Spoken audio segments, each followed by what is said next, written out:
In the previous session, we discussed about topic number 9.2, primary and secondary metabolites. Now, in this session, let us talk about the next topic, 9.3, which is called as biomacromolecules.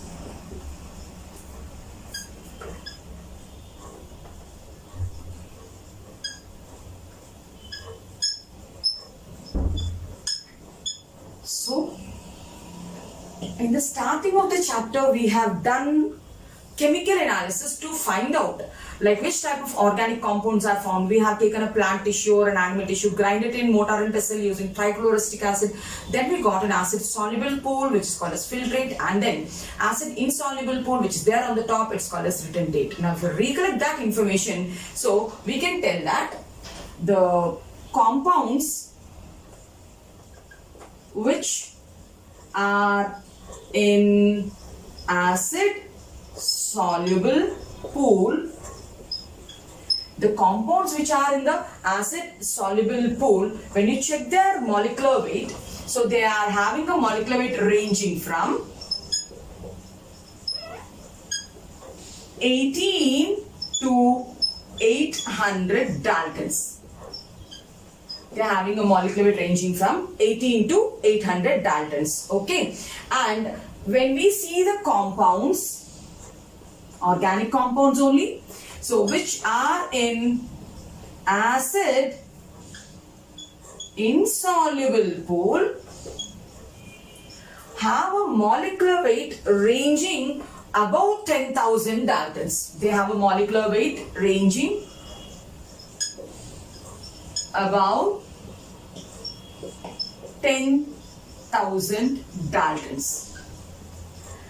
Basing on this point, what they have done is they have categorized the organic substances which are present in the living tissue as two types. So one, they are calling them as biomicromolecules, and the other ones are called as, that's our topic today, biomacromolecules. Biomicromolecules are found in the acid soluble pool.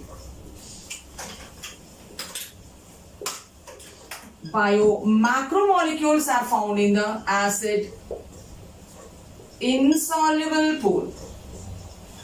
Means it is in the retentate. And this is in the filtrate. And then they told, so it is 18 to 800 Daltons, right? Micromolecules which are present in the acid soluble pool. Then they told if the molecular weight, if it is less than, we can write they have molecular weight less than, can we write down it as 1000 Daltons, because less than 18 to 800 Daltons means less than 1000 Daltons, call them as biomicromolecules. And the other ones which are found in the acid insoluble pool, which are having molecular weight of 10,000 Daltons, are called as acid insoluble. They are called as biomacromolecules. Now, if we have to see the examples which are present in the acid insoluble pool, means they are telling they are polysaccharides, proteins, nucleic acids, and lipids. Now the problem here is they found four main substances. One is polysaccharide, next one is protein, next one is nucleic acid, and the last one is lipid. Even though lipids are found in the retentate acid insoluble fraction, when you check the molecular weight of the lipid, now lipid shows molecular weight which is less than 800 Daltons. Now if it is having a molecular weight which is less than 800 Daltons, so now why it is getting collected there along with the compounds having high molecular weight? It should be seen here then. Now the explanation why it gets collected there is, what experiment are you doing is a little destructive experiment. You are taking, you are grinding, you are making a homogeneous thick slurry. So when we are grinding it into a paste, what happens? Lipid, where do you find? In the cell membrane, nuclear membrane, all the organelle membranes. Not only lipid is there, proteins are also there. So when you are grinding it, these lipid particles particles, they make vesicular structures. And these vesicular structures, since they are non-polar, proteins are also non-polar, lipids are also non-polar. So, because of this non-polar nature, they come along with the protein molecules and they get collected in the acid insoluble pool. And which substances are present in biomicromolecule means, in biomicromolecules, all the cytoplasmic content, all the cytoplasmic substances like simple sugars, amino acids, individual amino acids will come under biomicromolecules. And complex substances like proteins, polysaccharides, nucleic acids, and complex substances which are found in the organelles also come under biomacromolecules. Biomacromolecules, it contains the complex substances of the cytoplasm as well as the organelles, as well as the organelles comes under biomacromolecules. Now, at last, in this topic 9.3, they will talk about the average compositions of the elements in a cell. Now, let us see that. So, when we have to see the average composition of substances in a cell. Now, when we have to list it out one by one, first comes water. The percentage of water, we know it should be abundant. Yes, it is 70 to 90%. Then let's go with the least ion percentage is 1%. Then next one, lipid. So I and L are near to each other. Like that way you can remember. Lipid percentage is 2%. Now, next one is carbohydrate. Carbohydrate percentage is 3%. Carbohydrate percentage is 3%. Then goes nucleic acid. Nucleic acid percentage is 5 to 7%. And what did we miss here? Proteins. Let us list down the proteins also. It is 10 to 15%. Now, when we see the average composition of the substances present in a cell, water, maximum percentage 70 to 90%. Then we made an order so that it will be easy for us to remember. Ion, I, 1, lipid, 2, carbohydrate, 3, nucleic acids, 5 to 7, and proteins, 10 to 15%. So, this is about the topic 9.3 biomicromolecules. So, we are categorizing them based on their weights and we are calling them as biomicromolecules. Biomicromolecules can be simply called as biomolecules. They call biomicromolecules, or you can simply call them as biomolecules. Next one is biomacromolecules, whose molecular weight is in that range. And then these are the examples: polysaccharides, proteins, nucleic acids, and lipids. So we have to go in the next classes and we have to see about carbohydrate in the next class, proteins in the next class, nucleic acids and lipids in the next class. Now here the point comes is lipids. They are not strict macromolecules. Lipids are not strict macromolecules. If they are not strict macromolecules, then why did they get separated with the macromolecules? The explanation what I gave is, so they make up the membranous structures, and when we grind it, so the membrane gets disturbed, and then along with the protein particles, proteins are also non-polar and lipids are also non-polar. Along with the protein fraction, it gets separated out, right? So in the next topic, let us talk about the next topic called proteins. We'll continue with the next topic in this video itself. It is with proteins. Do you know what's the meaning of protein? The word protein means preeminent particle. And do you know who coined the word protein? A scientist called Berzelius coined the word protein. Okay, so let's go. Topic number 9.4 is protein. Now, what is the meaning of protein? Preeminent particle. And the word protein was coined by Berzelius.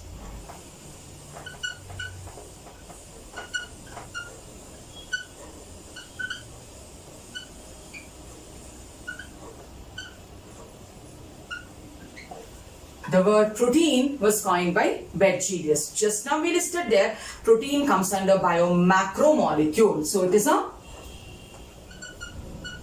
biomacromolecule. It comes under biomacromolecule, means its molecular weight is more than 10,000 Daltons. And proteins, are they homopolymers or heteropolymers? If we have to answer this question first, let us know what is a homopolymer and what is a heteropolymer. Now let us see.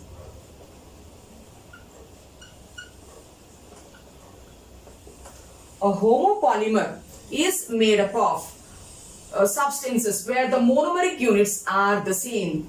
Now homopolymers contain repeatedly same type of monomer. How many times? N times. Let it be 50 times, 100 times, whatever it is. N times. If the same particular component, glucose, it can be a starch, it can be glycose, or it can be cellulose.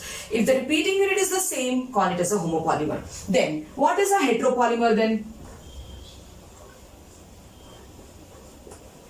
Heteropolymer means made up of different monomers. Now let us think. Proteins are building blocks of a body, and proteins are made up of amino acids. Amino acids will join to make a protein, and proteins will join to make the body. So then, amino acids, how many types of amino acids are there? We have seen in lecture 3 that there are 20 proteinaceous amino acids. 300 amino acids are there in nature, but in proteins, there are 20 types of amino acids. Now, if you have a choice of having 20 different, if you have a choice of eating 20 different types of chocolates, will you try only one type of chocolate every time, or next time you'll try the second chocolate and third chocolate and fourth chocolate? So we'll try that way. Variety we try. Here also, a protein molecule is not made up of repeatedly same amino acid. It is made up of different types of amino acids. Means, come on, can you tell me, it's a homopolymer or heteropolymer? Yes, it is a heteropolymer. So, proteins are heteropolymers then. Proteins are heteropolymers. Okay, they are heteropolymers. And why they are heteropolymers? Because 20 proteinaceous amino acids are there. Now, when we look at the nutritional point of view,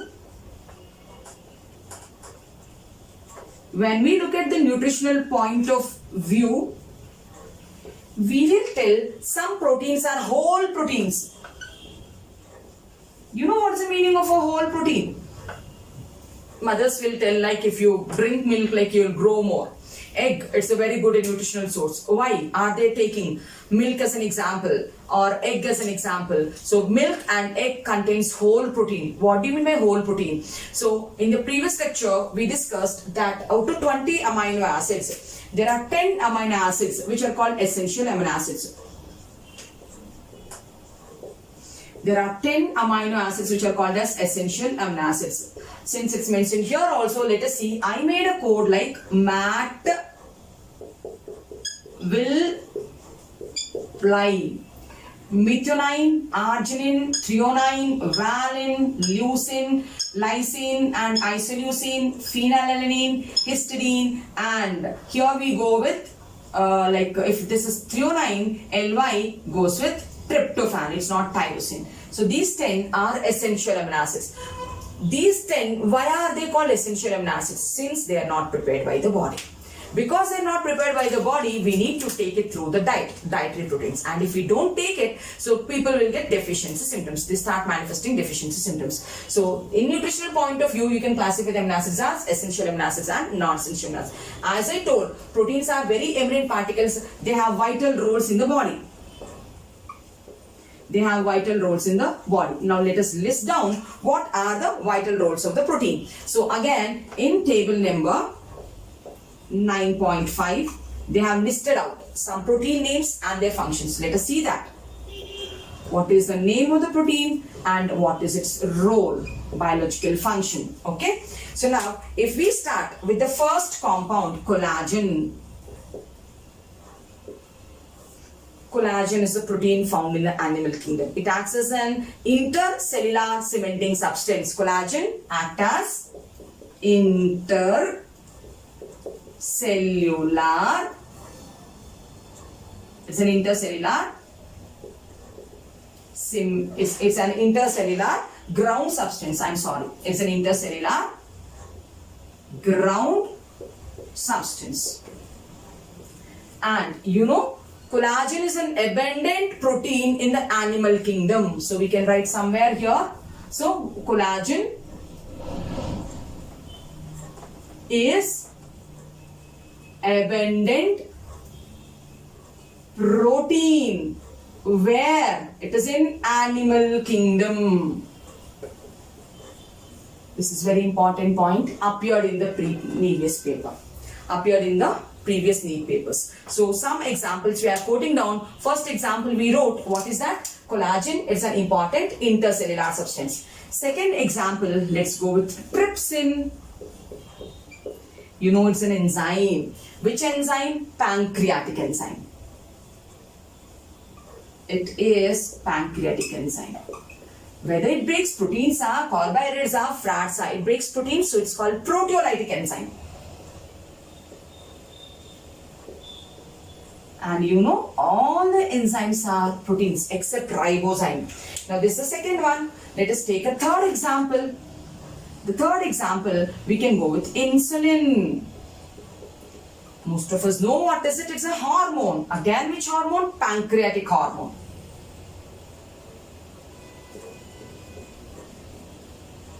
If trypsin is there, protein gets digested. If insulin is there, blood glucose levels will be maintained. It reduces the blood glucose level. So, can I call it as a hypoglycemic hormone? It reduces, I told. So, insulin is pancreatic hormone. It is a hypoglycemic hormone.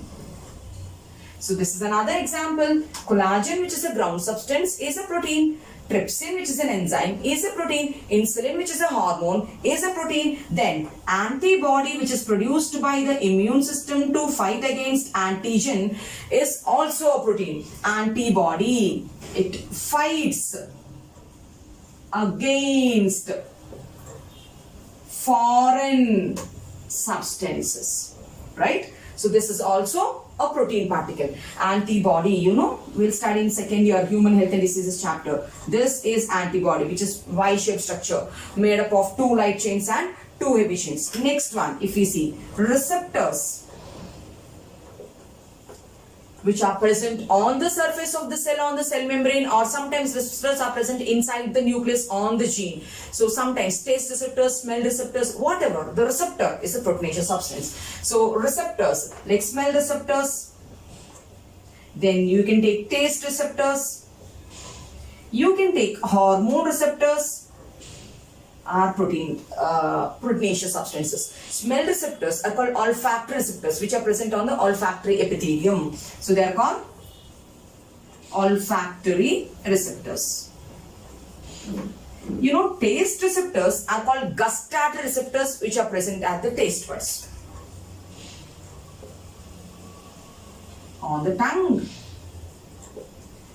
The third one is hormone receptors. For some hormones, they are present on the cell membrane. For other hormones, they are present on the nuclear membrane. So then the last example under protein they have given is GLUT4 is the name of a protein which helps in the transport of glucose into the cell. So GLUT4, this point it came in the NEET previous examination. GLUT4, so what is it? It is a receptor which helps in transport of glucose into the cell. So it helps in transport of glucose into the cell.